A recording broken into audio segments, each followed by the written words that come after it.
A Fundação Telefônica Vivo, desde 1999, desenvolve, patrocina ou apoia atividades que beneficiam milhares de pessoas no Brasil. No programa de hoje, vamos conversar sobre esses trabalhos com a presidente da Fundação, Gabriela Bighetti.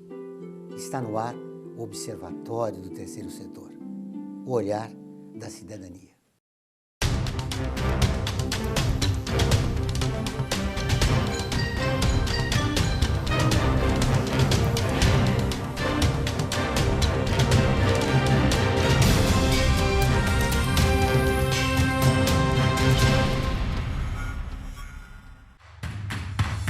Somos movidos pela vontade genuína de descobrir novas respostas para os desafios cada vez maiores do mundo contemporâneo.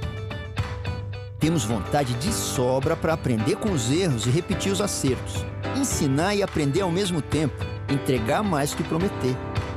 Trabalhamos para transformar boas ideias em ações que melhorem o futuro de muitos, porque o elo entre a cabeça e as mãos tem que ser o coração. Escolhemos experimentar em vários temas, porque a complexidade exige múltiplas respostas. É a dúvida que nos empurra para frente, não a certeza. Fazemos juntos para fazer mais, porque cada elo é fundamental. Queremos endereçar as questões que realmente importam de maneiras novas e diferentes, juntando o conhecimento de causa com a inovação. Encontrar novos caminhos é o nosso jeito de contribuir para a mudança social. Usamos nossos recursos e tecnologias de forma mais humana para transformar a vida das pessoas. Temos compromisso com o futuro das novas gerações de brasileiros e valorizamos a diversidade que uma atuação global nos proporciona. Temos vontade de atuar, mobilizar e inspirar, porque o mundo está cheio de boas ideias, mas o que não pode faltar é vontade. Deu vontade de saber mais, compartilhar, participar? Acesse www.fundaçãotelefonica.org.br. Olá, Gabriela. Muito obrigado por aceitar nosso convite. Obrigada a vocês pelo convite. A Fundação ela trabalha em 4 linhas de atuação. A infância e adolescência, educação e aprendizagem, inovação social e voluntariado. O que a Fundação faz em cada uma dessas linhas? Bom, a Fundação está num ano muito especial, a gente está fazendo 15 anos de atuação e essas são as 4 áreas temáticas, então, que historicamente a gente vem investindo. Em cada uma delas a gente tem um propósito, a gente busca um objetivo, mas o que reúne essas 4 áreas é, de fato, como a gente viu no vídeo, a vontade de buscar soluções para os problemas sociais usando da tecnologia e da inovação social. O que faz cada uma dessas linhas? Na área de infância, a gente busca combater o trabalho infantil. A gente ainda tem um número muito grande de crianças e adolescentes que trabalham e esse é um dos maiores fatores que deixam essas crianças e esses adolescentes longe da escola e da educação. Portanto, essa é a área onde a gente busca tirar essas crianças do trabalho, colocá-las na escola, aproximá-las da educação e da aprendizagem para que elas tenham um futuro melhor. Onde vocês encontram os principais problemas para desenvolver esse trabalho? Bom, a gente está bastante focado nessa primeira área que eu estou comentando, que é a do combate ao trabalho infantil, na região do semiárido. É lá onde ainda tem o maior número de crianças trabalhando e adolescentes, e é lá onde também os números têm mostrado mais resistência para diminuírem.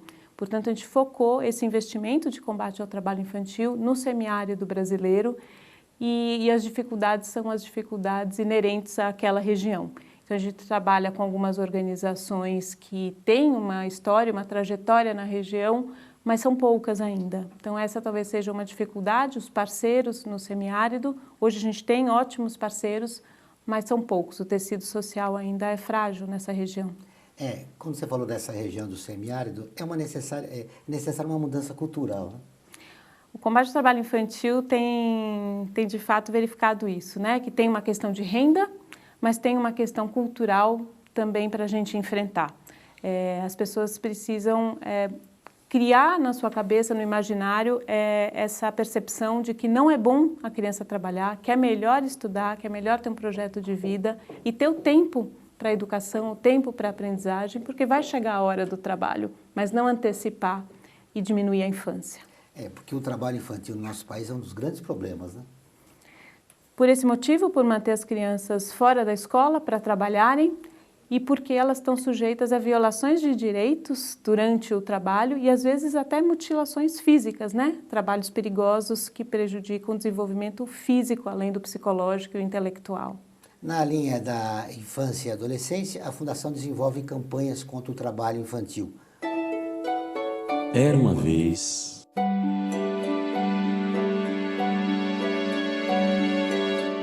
Ué, só tem o planeta do Pequeno Príncipe. Onde é que ele está?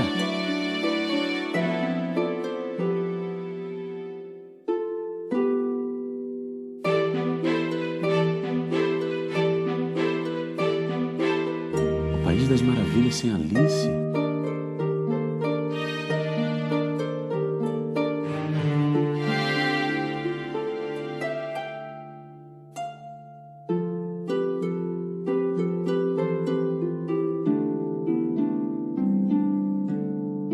Não, pera, vamos, pé de feijão. Mas cadê o menino do pé de feijão?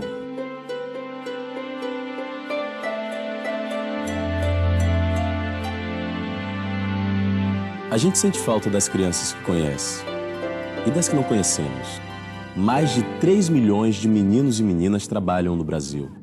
Estão deixando de viver as suas histórias, viver a infância. Nós temos que mudar essa realidade. Isso é da nossa conta.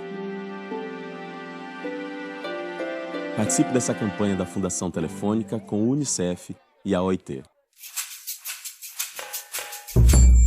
Além do semiárido, a Fundação desenvolve projetos contra o trabalho infantil em outras localidades também, né? Especialmente essa campanha. A campanha a gente entende que não deve ser focada apenas no semiárido, porque a gente precisa mexer com o aspecto cultural que você mencionou para todo o país, em todos os brasileiros. Então a campanha a gente repete a cada ano, todos os anos tem a campanha, ela acontece muito nas redes sociais e é de abrangência nacional. Nós vamos para o intervalo e voltamos dentro de instantes com o Observatório do Terceiro Setor.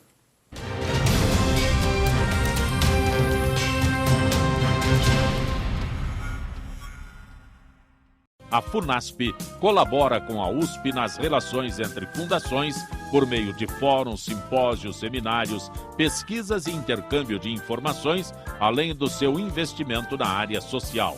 Para melhores informações, entre no nosso site www.funasp.org.br. FUNASP, um marco entre o universo acadêmico e a sociedade.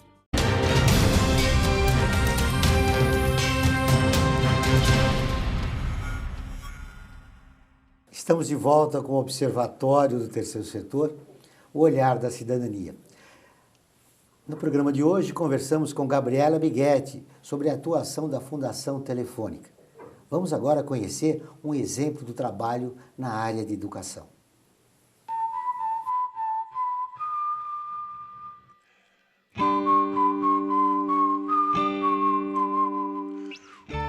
O projeto, ele mudou muito a minha vida, porque eu fiquei muito perto da sala de aula, muito perto dos professores, eu pude entender um pouquinho como é que funciona tudo isso na prática.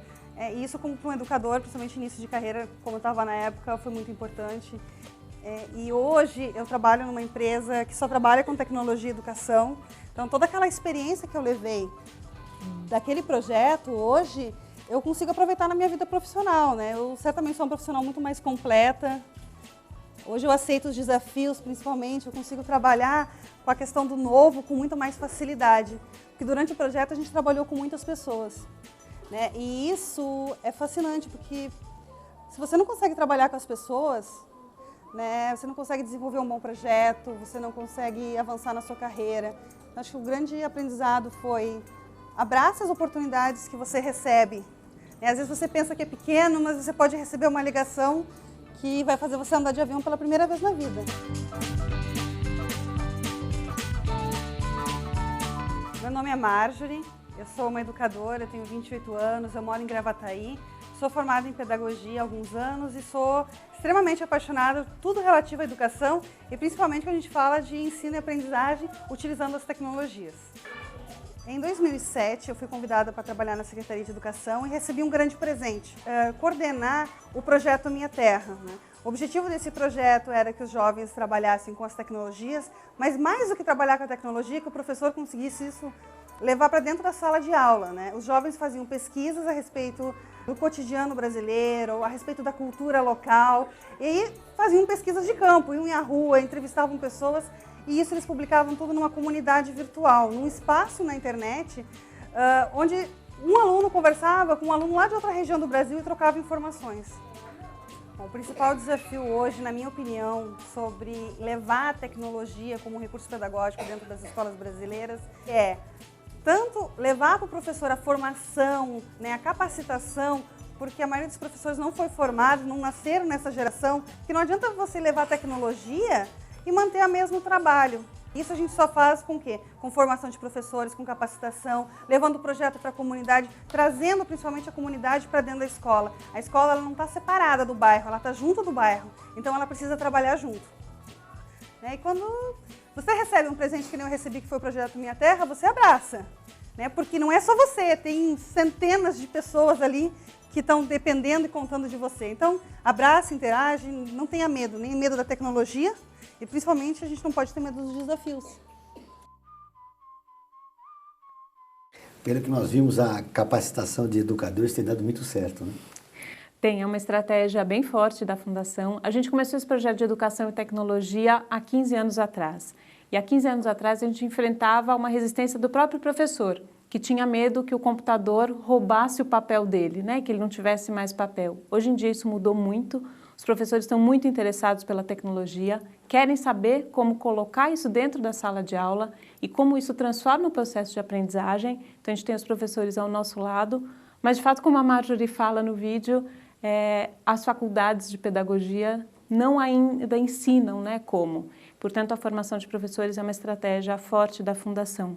Mas a gente acredita em soluções completas. A gente precisa da conectividade, a gente precisa dos equipamentos, da formação dos professores e dos conteúdos digitais, porque só uma coisa ou outra não dá conta dessa transformação que precisa acontecer para os alunos aprenderem mais. Como você destacou, ainda há muita resistência nas universidades para utilizar o computador como uma ferramenta, né, para educar. Como uma ferramenta, como algo... A gente tem leis, né, que proíbem a entrada do celular em sala de aula, quando todos os alunos têm celular. Então, a gente precisa, de fato, introduzir as tecnologias no processo pedagógico. Já está na mão do aluno, já todos eles têm interesse. E isso tem que estar a favor da educação e não competindo com a educação. Então, a gente tem experimentado bastante o celular, o tablet, os computadores dentro da sala de aula, não competindo e sim favorecendo a aprendizagem. Acho que é um caminho inexorável e muito interessante. É um caminho que não tem volta, como você disse. Pela sua experiência, como é que você acha que essa é uma das ferramentas que não é utilizada? Por que motivo? Por que essa resistência? Será ela um dos motivos que a nossa educação não vai bem exatamente por isso? Por não se adequar às novas realidades ou à nova realidade do país? A gente não sente nos projetos, nos professores, mais a resistência. O que a gente sente é uma dúvida e um questionamento de como usar de uma maneira que não seja uma substituição da lousa por um data show.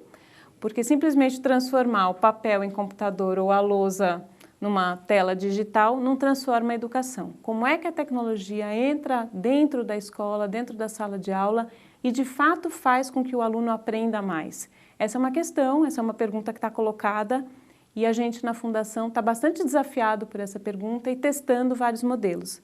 A gente tem escolas que são parceiras, onde a gente funciona como um laboratório e lá a tecnologia está na gestão, está na parte pedagógica, está no relacionamento com as famílias, com a comunidade. E aí sim, quando a tecnologia entra de uma forma mais sistêmica, mais orgânica em toda a escola, tem um potencial de transformação maior do que se a gente estivesse simplesmente projetando a tabuada num data show. Mas é incrível que ainda tem educadores que ainda não perceberam o novo papel de facilitadores que eles devem adquirir nesse novo momento, né? É isso. Isso transforma bastante o papel do professor, que passa a ser um mediador do conhecimento e não o transmissor, como no modelo tradicional. Então, passa por uma revisita, né, daquilo tudo que o professor aprendeu e do que ele sabe até agora para assumir um novo papel. Mas acho que a gente já tem ótimos exemplos, escolas aqui no Brasil que estão usando a tecnologia de uma forma bastante transformadora. A gente apoia o projeto Gente, que acontece no Rio de Janeiro, uma escola municipal, que transformou inclusive o seu espaço físico e não tem mais salas de aula no modelo tradicional. Os alunos estão todos num grande salão, onde a tecnologia tem um papel central, os professores assumiram um novo papel, uma nova postura, e a gente já consegue ter os primeiros resultados, como, por exemplo, os meninos não faltam mais à escola. E esse é um indicador de começo de projeto, 1 ano e pouco de projeto, mas muito relevante porque numa situação onde os meninos faltavam demais e evadiam muito da escola. Vocês têm 8 projetos na área de educação. A gente tem vários projetos na área de educação, são 8, e tem um projeto que a gente considera muito importante, que é um projeto que a gente está fazendo para as escolas rurais. As escolas rurais serão todas conectadas até o final de 2015, isso numa política nacional de conexão das escolas rurais, e a gente tem trabalhado muito como é que a tecnologia nas escolas rurais pode melhorar os índices de aprendizagem. As escolas rurais ainda são as mais frágeis em termos de números, né, de aprendizagem nos índices, e a gente entende que elas têm características como uma classe multisseriada, que um professor tem que dar aula para crianças que estão sendo alfabetizadas ao mesmo tempo que tem outros alunos que já estão em anos mais avançados e um professor só. A tecnologia aí pode ser de fato um aliado para esse professor conseguir fazer uma boa gestão de uma classe multisseriada, por exemplo. Então a gente está em várias escolas rurais com tecnologia, experimentando novas formas e novos modelos. Deve ser um grande desafio, que é manter o jovem, né, na área rural, porque ele sonha com os grandes centros urbanos, né? Mas eu quero continuar ouvindo você depois do nosso intervalo. O Observatório do Terceiro Setor volta dentro de instantes. Aguardem.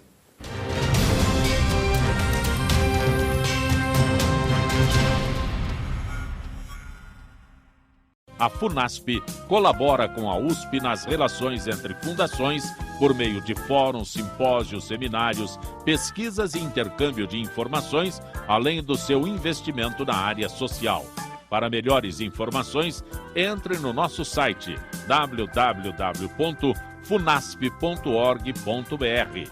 FUNASP, um marco entre o universo acadêmico e a sociedade.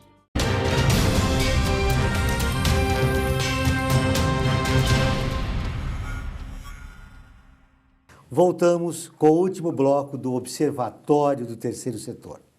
Na área de inovação social, a Fundação Telefônica estimula empreendedores sociais que utilizam ou desenvolvem tecnologias digitais.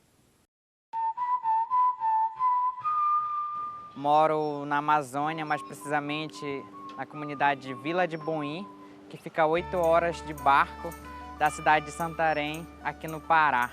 Eu sou Maikson, tenho 21 anos, faço educação física na Universidade do Estado do Pará, na UEPA, e sou um jovem ribeirinho. Desde criança eu tinha vontade de ter os meios de comunicação que eu via na TV. Queria aquilo para mim, eu uso tecnologia, usar o computador.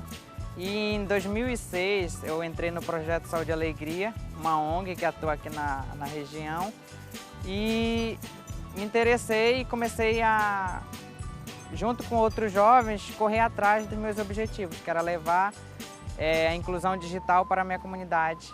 Então eu ouvi pelo rádio que uma comunidade que fica mais próxima da cidade de Santarém, Suruacá, já tinha internet graças à atuação do Saúde e Alegria. Então o que era necessário? A atuação de um grupo de jovens forte. Então decidi com outros jovens em 2006 criar esse grupo de jovens. Nós conseguimos que o Projeto Saúde e Alegria fosse até a nossa comunidade, verificar nossa atuação, o protagonismo juvenil acontecendo na Vila de Boim. E a partir disso nós conseguimos que os jovens passaram de agentes passivos agentes ativos na comunidade, passaram a atuar mais na comunidade, dos projetos, das reuniões, a estar à frente das coisas na comunidade, dos acontecimentos, dos eventos. O projeto Saúde e Alegria, financiado pela Telefônica, a partir do momento que eu entrei, que eu levei aquilo para a comunidade, eu passei assim, a ser uma nova pessoa, ser visto como uma liderança juvenil, assim, passei a atuar mais, eu assim, tive novos conhecimentos, melhorei minha postura diante da comunidade, baixava tutoriais de vídeos para aprender como se relacionar com as pessoas, para usar alguns aplicativos, alguns programas, fui buscando na internet. E isso foi só ajudando para o meu crescimento. Assim, estudei no vestibular só através desse sistema, passei no Enem com uma nota boa em redação, passei também no vestibular próprio da UEPA, da Universidade Estadual do Pará. Então, assim, consegui ingresso em 2 faculdades e acabei optando pela UEPA. Essa realidade vem sendo transformada, vem sendo mudada, a gente já começou a inclusão digital lá na nossa comunidade. Então é isso, é nunca desistir e seguir atrás que a gente chega lá. Gabriela, além de trabalho e renda e mobilidade social, a gente percebe pela experiência do jovem, mexe também com a autoestima, né? Mexe com a atitude empreendedora, né? E isso que a gente busca nos projetos, estimular a atitude empreendedora, não exatamente fazer um empreendimento, mas ter atitude empreendedora na vida, em tudo que se faz, com a tecnologia que aumenta exponencialmente as oportunidades. Então, são vários jovens que participam do projeto e que, nessa formação, chegam até a propor um empreendimento e, depois de uma seleção, são financiados pela Telefônica. Como começou esse projeto e a escolha do local? Quais foram os critérios? Bom, esse projeto que a gente viu no vídeo está no Pará e esse projeto foi escolhido pelo desafio tecnológico de conectar a Amazônia, o Pará, mas a gente tem projetos também na periferia de São Paulo e na Bahia, e aí as escolhas seguem critérios de IDH, a gente vai para regiões onde é preciso estar, e projetos e lugares onde tem carência de oportunidades para adolescentes e jovens. A gente percebeu que aquele jovem também, ele fez o Enem, passou na universidade, então teve uma mobilidade social importante para ele, né? Além de ele atuar na comunidade, ele vai fazer a universidade no outro estado.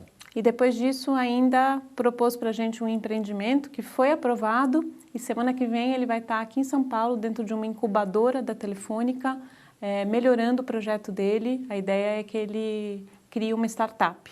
Então, a história do Maicon é muito emblemática porque mostra a trajetória de um menino que estava num lugar desconectado e com a tecnologia foi empreendendo e hoje tem um projeto de vida. Você citou outros estados, a Bahia? A Bahia e São Paulo. Bahia e São Paulo. Tem atingido os mesmos resultados? Sim, resultados semelhantes, mas com os contextos muito diferentes. Então, no Pará, a gente tem projetos muito ligados aos ribeirinhos, ao rio. Na Bahia, muito ligado ao turismo. No Pará, inclusão social, né? Inclusão social no Pará. Inclusão social em todos os lugares, mas com contextos bastante diferentes. Todos os projetos na Bahia estão muito relacionados com turismo, no Pará com mobilidade, porque eles dependem do rio, do barco, e aqui em São Paulo, que é uma periferia, ligados à educação especialmente. Mas aí são os contornos do contexto. Já deu para estabelecer uma diferença entre o jovem de São Paulo, da Bahia e do Pará? Não, eu não diria que tem um perfil, assim.